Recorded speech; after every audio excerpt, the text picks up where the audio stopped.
प्यारे बच्चों, मैं महेश चंद्र शर्मा कृष्णा बाल विद्या मंदिर इंटर कॉलेज मंगूपरा से आज कक्षा द्वादश में हिंदी विषय के अंतर्गत संस्कृत दिग्दर्शिका खंड के सुभाषित रत्नानी पाठ के श्लोकों पर चर्चा करेंगे। संस्कृत भाषा लाक्षणिक भाषा तो है ही, इसकी जो मधुरता है, गंभीरता है, वो वास्तव में बहुत अच्छी है। यदि हम संस्कृत का अनुशीलन करेंगे तो इसके अध्ययन से हम में भी, व्यक्ति में भी, पाठक में भी गंभीरता निश्चित रूप से आ जाएगी। इसके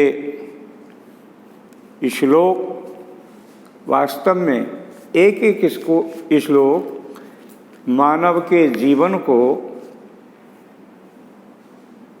उद्धार करने में, विकसित करने में समर्थ होता है। जैसे इसका श्लोक इस प्रकार है। भाषासु मुख्या मधुरा दिव्या गीर्वाण भारती तस्या ही मधुरम काव्यम तस्मात् विश्वभास्तम। क्या ही मधुर बात कही है। भाषाओं में मुख्य मधुर वाणी और उसमें भी सबसे मधुर चीज़ है काव्य, और काव्य में सबसे मधुर चीज़ जो है कोई है तो वो है सुभाषित, अर्थात अच्छी सूक्ति। क्योंकि सूक्ति एक तरह से सार तत्व होती है। एक पूरा पाठ या पूरा एक विकास योजना, उसकी एक पंक्ति में अगर उसका वर्णन करना हो, दिखाना हो, तो वो सूक्ति रूप में होता है और वो वास्तव में सब कुछ अपने में समेटे हुए होता है। ऐसी ही ये सूक्ति जो है वो एक अनमोल तत्व है। दूसरे श्लोक में कवि ने कहा है, इस जीवन में, छात्र जीवन में हमें पढ़ना सबको चाहिए, लेकिन कहते हैं सुखार्थिने कुतो विद्या, कुतो विद्यार्थिने सुखम, सुखार्थी वा त्यजेत विद्याम, विद्यार्थी वा त्यजेत सुखम। हमें यदि कोई सुख चाहने वाला है तो उसको विद्या कहाँ से मिलेगी? अर्थात सुख चाहने वाले को विद्या नहीं मिल सकती और विद्या चाहने वाले को सुख नहीं मिल सकता। इसलिए जो सुखार्थी हैं, सुख चाहने वाले हैं, उनको विद्या को त्यागना होगा, छोड़नी होगी, और जो सुख चाहने वाले हैं उनको विद्या निश्चित रूप से छोड़नी चाहिए। अब दूसरे श्लोक में इस निरंतरता का, अभ्यास का कितना बढ़िया वर्णन किया गया है। जल बिंदु निपातेन क्रमशः पूर्यते घटा स हेतु सर्व विद्यानाम धर्मस्य च धनस्य च। जिस प्रकार से जल की एक एक बूंद गिरने से क्रम से घड़ा पूरा भर जाता है, वही हेतु है, वही कारण है सब विद्याओं के अर्जन करने का, सब धर्मों के अर्जन करने का और धन को एकत्र करके उसमें वृद्धि करने का। अर्थात ये क्रम, ये अनुशासन, ये निरंतरता ही उसके विकास में या उसको पूरा करने में समर्थ होती है। काव्यशास्त्र विनोदेन कालो गच्छति धीमताम व्यसनेन च मूर्खाणाम निद्रया कलहेन वा। कितना मधुर वर्णन है कि जो बुद्धिमान व्यक्ति होते हैं उनका समय जो व्यतीत होता है वो काव्य शास्त्र विनोदेन, काव्य शास्त्रों के पढ़ने पढ़ाने में ही उनका समय व्यतीत होता है। लेकिन इसके उलट जो व्यक्ति मूर्ख होते हैं उनका समय किस चीज़ में व्यतीत होता है? व्यसनेन, किसी न किसी बुरी आदत में, निद्रया, सोने में, कलहेन वा, अथवा एक दूसरे से लड़ने में, कलह करने में। तो हमें उनसे सीख लेनी चाहिए, विद्वानों के आधार पर हमें अपने कार्य करने चाहिए। जिस प्रकार वे अपने समय को शास्त्रों के अनुशीलन या पढ़ने पढ़ाने में बिताते हैं, उसी तरह सबको ही बिताना चाहिए। अगले श्लोक में कवि ने विद्या के महत्व पर प्रकाश डाला है। कहा है, न चोरहार्यम न च राजहार्यम न भ्रातभाज्यम न च भारकारी व्यये कृते वर्धते एव नित्यम विद्याधनम सर्वधनम प्रधानम। कहा है कि ये विद्या ऐसी है जिसको चोर चोरी नहीं कर सकता, राज जबरदस्ती उसका हरण या उससे छीन नहीं सकता, न भ्रातभाज्यम भाई इससे बंटवारा नहीं कर सकता है, न भारकारी, और ये ऐसी विद्या है इसमें कोई वजन भी नहीं है, ये भार बोझ नहीं है। व्यय कृते वर्धते नित्यम, एक विशेषता और इसमें अधिक है, जितना इसे व्यय करोगे, जितना इसका प्रयोग करोगे, उतना ही इसमें वृद्धि होती जाती है। अन्य कोई ऐसा धन नहीं है जिसको खर्च करने से बढ़ता हो, लेकिन ये धन ऐसा है जितना खर्च करोगे उतना बढ़ता जाएगा। इसीलिए कहा है विद्या धनम सर्वधनम प्रधानम, ये विद्या धन सब धनों में श्रेष्ठ है। और कहा है कि मित्र कैसा होना चाहिए, जीवन में मित्र की एक खासा ज़रूरत है और महत्व भी है, लेकिन मित्र होना कैसा चाहिए इस श्लोक में वर्णन है। परोक्षे कार्य हंतारम प्रत्यक्षे प्रेवादिनम वर्जयितादृशम मित्रम विष्कुंभम पयोमुखम। जो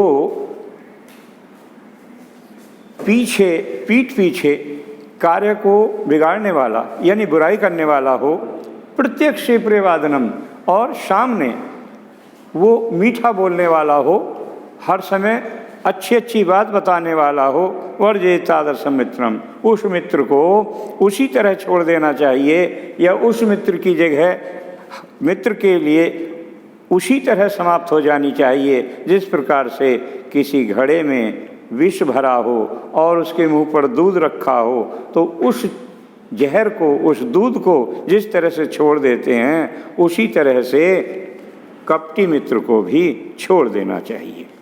और भी कहा है, महापुरुष जो होते हैं वो सदैव एक से रहते हैं, लाभ हो हानि हो, अच्छा हो बुरा हो, संपत्ति हो विपत्ति हो, लेकिन महापुरुष हमेशा एक से ही रहते हैं। उदाहरण दिया है, उदेति सविता ताम्रम ताम्र एव अस्तमेति च संपत्तौ च विपत्तौ च महताम एक रूपता।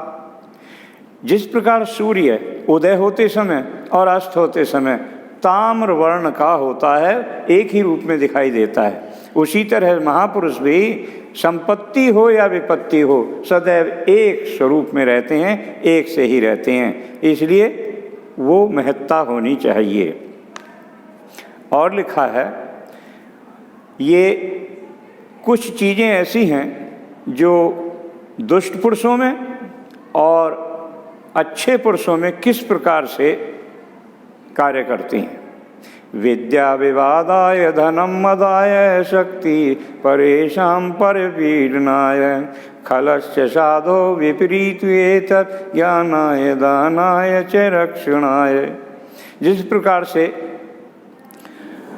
दुष्ट पुरुषों में विद्या विवाद के लिए होती है, धन मद अर्थात नशे के लिए होते हैं, शक्ति दूसरों को नुकसान देने के लिए, पीड़ा पहुंचाने के लिए होती है, लेकिन वही सारी वस्तुएं अगर सज्जन पुरुषों के लिए हैं, अच्छे व्यक्ति के लिए हैं, तो वो विद्या ज्ञान के लिए है, धन दान के लिए है और शक्ति दूसरों की रक्षा करने के लिए होती है। इसीलिए इसका विवेकपूर्ण हमें अध्ययन रक्षण करना चाहिए। वज्रादपि कठोराणि मृदूनि कुसुमादपि लोकोत्तराणां चेतांसि को न विज्ञातमर्हसि। जो वज्र से भी कठोर और फूल से भी मृदु, ऐसा अगर कोई लोकोत्तर प्राणी है, उसका हृदय है, तो उसको कौन नहीं जान सकता। उसको हर एक कोई जानने के लिए आतुर होता है या जान सकता है। और कहा है, 3 चीज़ों पर प्रकाश डाला है इसी श्लोक में। प्रीण्याति यशुचितै पितरम सपुत्रो यद भर्तु एवतमच्छति तत्कलत्रम तन्मित्रम आपदि सुखे च समक्रियम यद एतत्रियम जगति पुण्यकृतो लभन्ते। संसार में इन 3 चीज़ों की प्राप्ति बड़े पुण्य से होती है, बड़े भाग वाले को मिलती हैं ये 3 चीज़ें। कहा है, जो अपने कार्यों से अपने पिता को संतुष्ट कर सके, प्रसन्न कर सके, उसे पुत्र कहते हैं। यद भर्तुम हितमिच्छति, और जो पत्नी हमेशा अपने पति की ही सद इच्छा में इच्छा रखती है, उसको पत्नी कहते हैं। जो सुख और दुख में समान रूप से भागीदार रहता है, सहायता करता है, उसको मित्र कहते हैं। संसार में ये तीनों बड़े पुण्य वाले को ही प्राप्त होते हैं। और कहा है, एक सज्जन पुरुषों के ऊपर कहा गया है कि जो सज्जन पुरुष होता है वो इतना कर्मठ होता है कि वो न्याय के मार्ग से कभी प्रचलित नहीं होता है, इधर उधर कभी नहीं जाता है। कहा है, निंदन्तु नीति निपुणा यदि वास्तुमन्तु लक्ष्मी समाविस्तु गच्छतु यथेष्टम अद्येव वा मरणमस्तु युगान्तरे वा न्यायात् पथ प्रवचलन्ति पदम नदीरा। जो सज्जन पुरुष होते हैं तो उनकी चाहे कोई निंदा करे या नीति में निपुण व्यक्ति भी कोई उनकी प्रशंसा करे, किंतु वो अपने मार्ग से विचलित नहीं होते। इसी प्रकार से लक्ष्मी यानी धन यानी अमीरी चाहे आए अथवा गच्छतु या गरीबी आ जाए, लेकिन वो कभी अपने न्याय पथ से अलग नहीं होते हैं। आज ही उनकी मृत्यु हो जाए अथवा युगों के बाद हो, यानी वो अभी मरे या बहुत समय बाद मरे, लेकिन वो कभी भी धीरवीर पुरुष जो होते हैं अपने न्याय के पथ से विचलित नहीं होते हैं।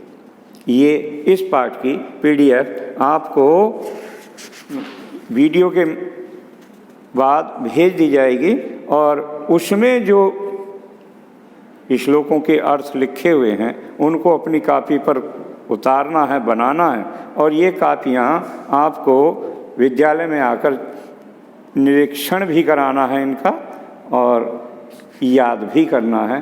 धन्यवाद।